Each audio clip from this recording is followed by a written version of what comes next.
passaggio da pandemia a endemia è vicino? È già avvenuto, quindi il virus endemia vuol dire che è un virus costantemente presente, in questo caso il virus è così cambiato, è una malattia così cambiata che è ormai simile a un virus del raffreddore. Saranno possibili nuove restrizioni legate al Covid?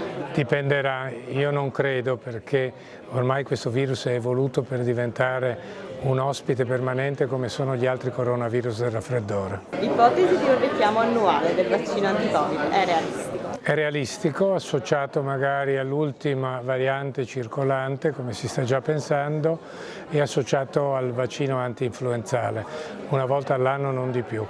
Credo che ormai l'immunità sia naturale che acquisita col vaccino ha interessato gran parte degli abitanti del pianeta. Si può essere tranquilli per il futuro.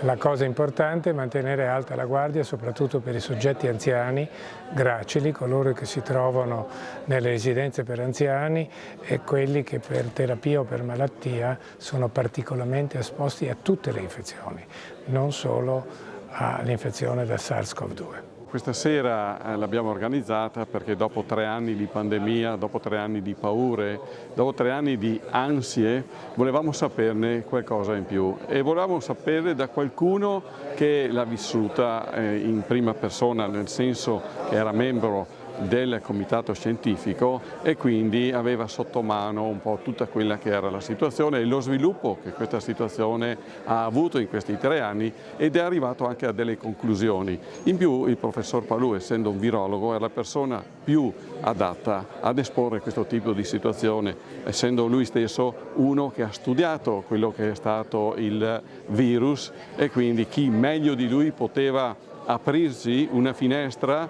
su un mondo reale, al di là di tutto quello che avevamo sentito sui mezzi di informazione dove parlavano un po' tutti, ma non parlavano le persone che realmente avevano l'esperienza e realmente avevano le mani, diciamo così, in pasta su quella che era la situazione.